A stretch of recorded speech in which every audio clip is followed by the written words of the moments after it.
The concept of data communications has been there since time immemorial, although the items being transferred were perhaps called messages.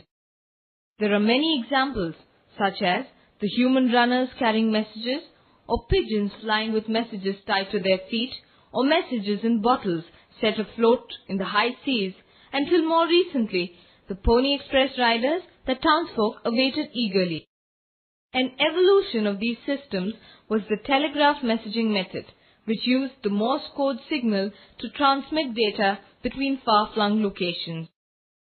In 1876, Alexander Graham Bell proved how electric signals could be used to even transmit voice messages along telephone lines.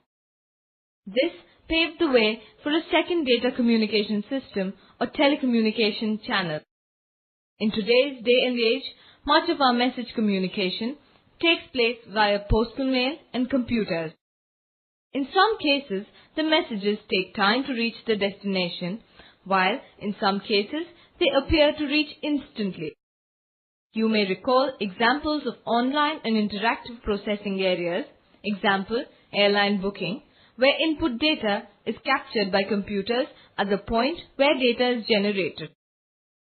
Such processes involve data stations located at or near the data sources, which can be far away from the processor that will actually process the data. The question is, how is data being instantly transferred to the processor? The links are provided by data communications, which are the means and methods for transferring data between data entry stations and the central processor. By about the mid-1900s, a complex network of telecommunication systems had been established to link locations throughout the world.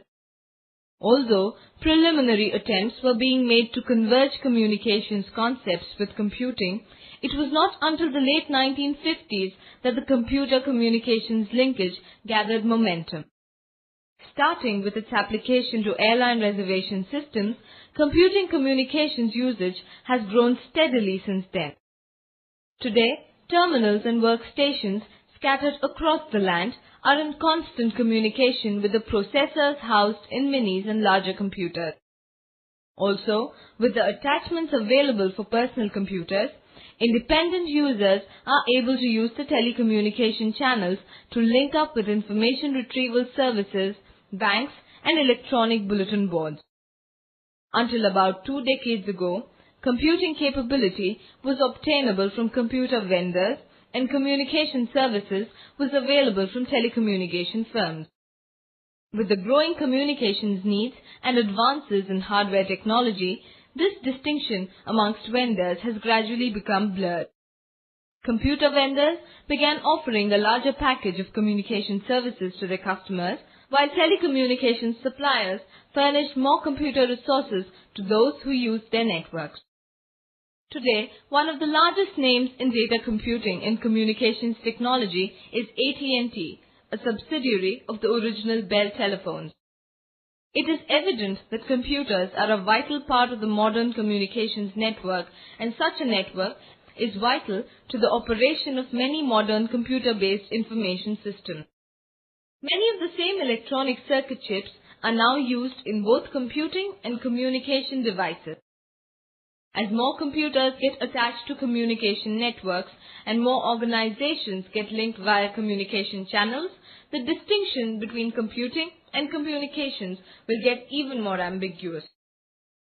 Any communication is possible only when the communicating parties meet with the appropriate handshake and use the same language. In data communication systems, workstations and other input-output devices are connected with one or more processors to capture input data and receive output information. This connection is possible through interface elements comprising hardware and software elements that provide the bridge between the different operating environments of these input-output devices and processors. Since much of the world was linked via telephone lines that allowed only voice-based analog signals, a special gadget called a modem had to be used for computing communications. The modem is a modulation-demodulation device that can handle this two-way communication. The modulation unit converts the discrete streams of digital on-off pulses used by computers into the continuous variable analog wave patterns used to transmit human voice, while the demodulation unit receives the analog signals and reconverts them back into digital data. Modems need to be directly wired to the input-output devices at both the central and remote locations. There are two kinds of modems: external modems, which have their own cabinets and are known as the external direct connect modems; internal modems, which are available in the form of plug-in circuit boards and have to be installed within the PCs that are designed to support them. Some modems are intelligent modems, which are programmed to directly perform the dialing, answering, and disconnecting functions. Over the years, the escalating need to transmit huge volumes of data across countries and continents have led to research in the field of all-digital transmissions. This will be possible over lines that support digital signals and hence will do away with the need for modems. Data communication channels, which provide the highway for data transfer, can be classified into three types: narrowband, like telegraph lines, which support very slow transfer rates of 5 to 30 characters per second or CPS; voiceband, like the standard telephone lines that allow up to 1000 CPS; broadband, as used in satellite communications, microwave links, and coaxial cables that allow up to 100,000 CPS. The wider the bandwidth, the larger the data volumes that can be transmitted in a given period of time. Generally, organizations with low volumes of data transfer use the dial-up telephone switching network belonging to the PNT to call the processor for entering data. However, firms with massive volumes of data transfer require a dedicated or leased line belonging exclusively to them that can be used for data and voice transmissions. The medium or material used for these lines has also been undergoing technological improvement. Earlier days saw the use of twisted pair cables and coaxial cables, which were made of a pair or groups of specially wrapped and insulated wires respectively. Microwave technology uses no wires but the space to transmit data through very high frequency radio signals. If data is beamed to a communication satellite, the antennae acts as a reflector by accepting data from one point on the Earth and reflecting it to some other location.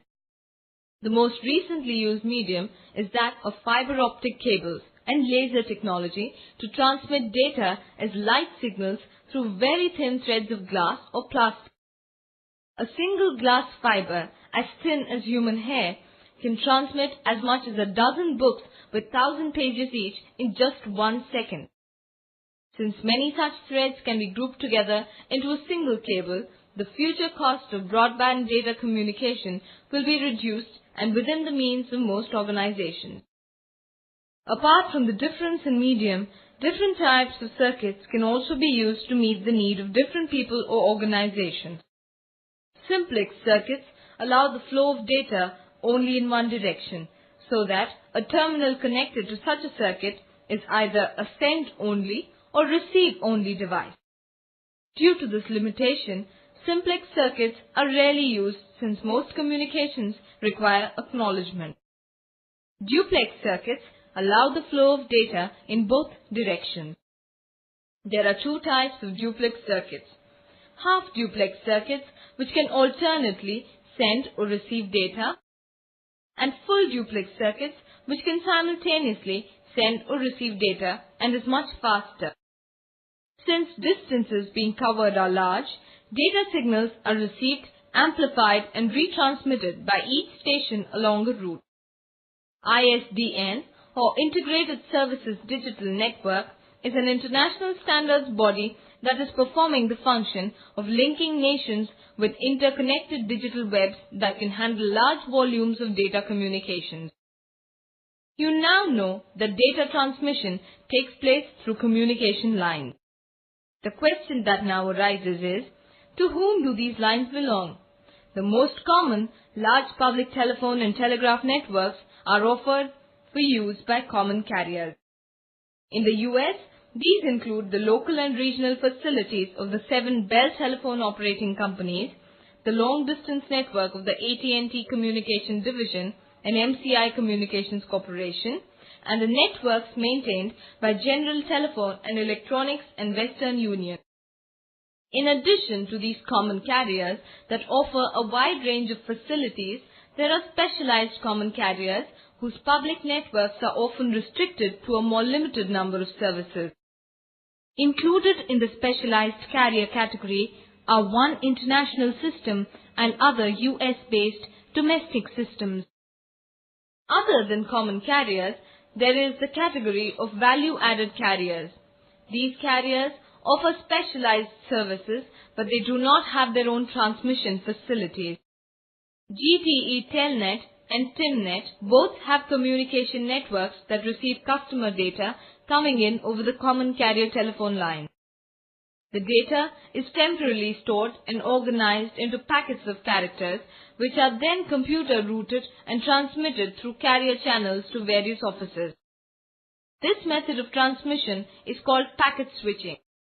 The packets of data originating at one point are efficiently routed through different network of lines and then reassembled in the original order when they reach the destination.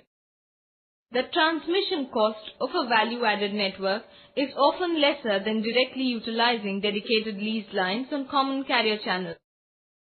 In the early 1980s, AT&T's communications monopoly split up, giving rise to the independent but AT&T regulated Bell operating companies, bringing hundreds of new vendors into what had been once a single supplier marketplace, and a flood of new and innovative products and services. This explosion of innovative products and services has left the user market stunned by confusion. Some users of these services utilize all digital leased lines from local and long-distance companies and adopt other new services that public carriers are offering. Other users bypass the public network facilities of traditional local lines or long-distance systems and establish their own private network. Such organizations are labeled as do-it-yourself carriers. They employ the bypass networks approach by using cable TV lines, microwave networks, fiber optic connections, or satellite facilities offered by privately owned teleport firms. A teleport is a place where communications traffic is concentrated, sorted, and dispatched to other local, national, and international points. Having created the service bypass approach, these do-it-yourself carriers not only handle their own communications needs, but can also sell time on their private networks to other firms. However, not all the routing of data can be done by the bypass method, and these organizations still have to rely on the common carriers and public networks somewhere in the communications maze. The transformation of simple data communication systems to very large computing and communicating networks made it necessary to have intricately designed coordinating systems for efficient network use. Large networks typically may have hundreds of workstations and many small workstations located at dozens of dispersed locations, which in turn may be linked by different transmission channels to larger computers. The main goal of network designers is to select and coordinate the network components so that the necessary data is moved to the right place at the right time with a minimum of errors and at the lowest possible cost. The coordination of these complex networks is handled by a number of communication processors. The communication processors perform the following functions. Concentration of messages involves receiving terminal input from many low-speed lines and then concentrating and transmitting a compressed and smooth stream of data on a higher speed and more efficient transmission channel. This job of concentration is handled by two kinds of devices called remote concentrators and multiplexers. Earlier multiplexers tended to be less expensive than concentrators but were not flexible since they were not programmable. Nowadays, people use microprocessor-equipped multiplexers that function like concentrators. Message switching involves receiving and analyzing data messages from points in the network, determining the destination and the proper routing, forwarding the message to other network locations, and, if necessary, storing the message until an outgoing line is available. The processor used for all these functions is called a message switcher. Then, there are the front-end processors whose main function is to provide relief to the main or host computer. Front-end processors are usually located at the site of the central computer, and they take on all those host computer functions that require it to interact with and control the communications network. There is no distinct line of functions among these communication processors. They not only differ from one network to another, there may also be an overlapping of functions. One communications processor may perform the dual functions of message switching as well as remote concentration. Likewise, a front-end processing computer may perform message switching functions. And in less complete networks, the host computer may perform all of the functions of the front-end processors. Until now, you have been viewing data communications needs on a global scale with data transmissions taking place between different towns, cities and countries. However, data communications needs can be limited to the requirements of a single entity like an office or university campus or a factory complex. In such cases, data transfers are restricted between computers, workstations and other devices which are located within a compact, geographically defined area. These entities use the system of physically linking its workstations and computers via a communication system called a local area network or LAN. A LAN is wholly owned by the organization that is using it, and the arrangement of computers within the network can take any of the three forms: star, bus or ring. The star LAN arrangement has a central controller with links to all other network stations radiating out from this central node like the points of a star. The bus LAN arrangement has a single long cable that is routed from station to station to provide the network linkage, like the alternate seating arrangement of an aisle in the bus. In the ring LAN arrangement, each network computer or resource is linked in a circular fashion to form a circle, like the stones arranged along a jeweled ring. The actual wiring or transmission channel used would be anything from a twisted pair of cables to coaxial cables or even fiber optic cables. LANs use special hardware and software elements in place of modems and outside telephone lines. While the cost and speed factors generally depend on the type of LAN used, one can attempt to categorize LAN on the following basis. High-speed networks. These are used in mainframe networks and allow speeds of up to 20 million bits per second or Mbps. Medium-speed networks are used in smaller mainframes, minis and PCs and allow speeds of 3 to 20 Mbps. Low-speed networks are used for PCs and workstations and allow speeds that are lower than 3 Mbps. Low-speed digital PBX networks are usually arranged in a star configuration and handle voice as well as data transmissions at low speed. Most organizations adopting LAN technology will additionally have the profile of a LAN manager to ensure that data integrity and security is maintained. While microcomputers provide people with personal processing capability, mainframes hold many billions of bytes of data important to an organization that may at some time be required by micro-users. Attempts have been made by micro-users to devise ways by which they can get mainframe data, extract the facts they need, and store it in their PCs. These facts can then be manipulated and analyzed by regular PC application software. Micro-to-Mainframe Links are the combination of hardware and software communication products that allow microcomputers to connect to larger systems like mainframes and minis. Today, a whole array of such linkage products is available to choose from. Some are plug-in circuit boards that are inserted into the PC's expansion slots. With the complementary software, these circuit boards allow the PC to communicate with the mainframe as if it were a terminal. These terminal emulator products allow for simple transfer between PC files and selected mainframe application files, but they usually require the PC users to be familiar with the access procedures of the larger systems. Other products provide a compact coupling of mainframe software from specific vendors with PC application software from the same vendors. Research in data communication techniques is tending towards developing advanced linkage products that will automatically handle conversion of data to and from the many incompatible formats used with PCs and larger systems. You are already familiar with many applications that support online data communication. Example, airline reservation systems, banking, etc. A real-time processing system is in a parallel time relationship with an ongoing activity and is producing information quickly enough to be used in controlling this current live activity. Hence, the phrase real-time describes an interactive processing system with severe time limitations.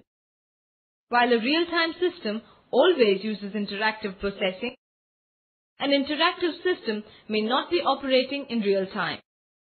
This is because real-time systems require immediate transaction input from all input originating terminals, files are updated each minute, and inquiries are answered by split-second access to up-to-the-minute records. Interactive systems may rely upon periodic or daily input transaction and file updation. In real-time systems, the stations are connected directly by high-speed telecommunication lines to one or more processors, and several of these stations can operate at the same time. Meteorological systems, train and airline reservation systems, military systems, and air traffic control systems are a few examples of real-time processing systems. A time-sharing system is a system with a number of independent, relatively low-speed, online and simultaneously working stations. Each workstation has a direct access to the processor, but the processor addresses each station by turn. A special program allows the processor to switch from one station to the other and perform each job in an allocated time portion called a time slice until the job is completed. The time-sharing process is usually so fast that the user feels as though nobody else is using the central processor. These computing communication setups offer a broad range of jobs that can be processed by third parties or the opportunity of service organizations to specialize in the needs of a particular group. Many firms sell time-sharing services to their customers. Other than this, many firms also offer remote computing services, also called service bureaus. Remote computing services usually accept input data from customers over telecommunication lines, do custom batch processing for the customer, and then transmit the customer's information back to the customer's terminal. Some of these services are offered to the clients online, whereby the client merely has to supply the input data, access the program on the bureau's computer, and get the desired result. The concept of time sharing is as old as the 1960s, when the relatively high costs of computer hardware spurred many hardware developers to then achieve economics by sharing the time of that system among many users. When one or two processors handle the workload of all the outlying terminals, the word time sharing may still be appropriate.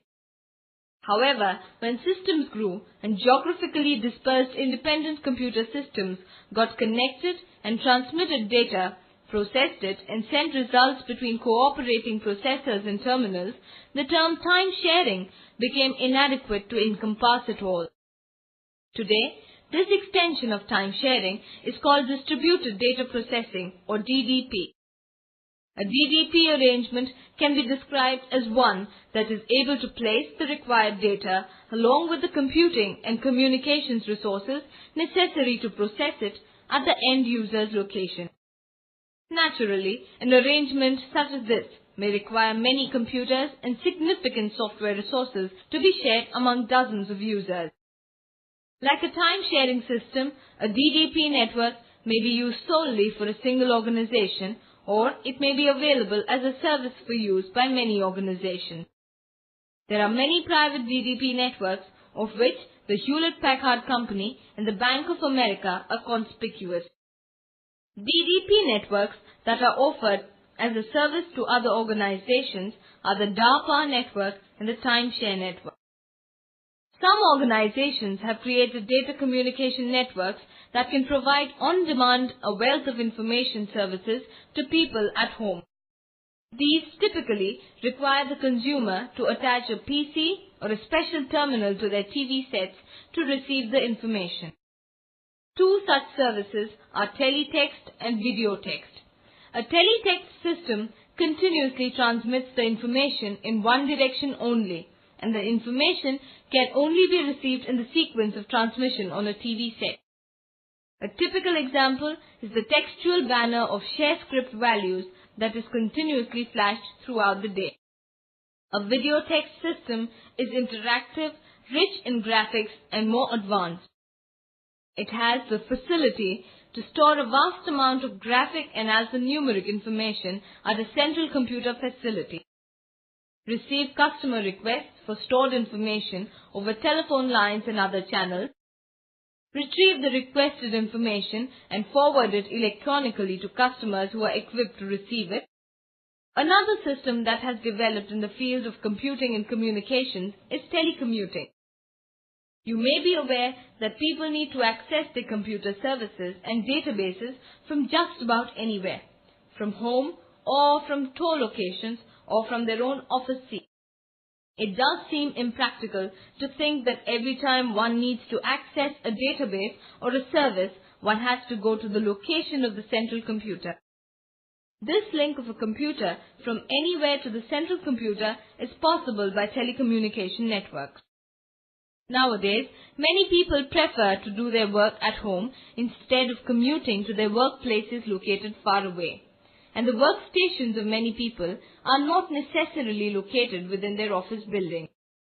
Telecommuting approaches allow people to enjoy flexible working hours and are particularly suited for those with physical challenges or familial responsibilities that tie one down to the house.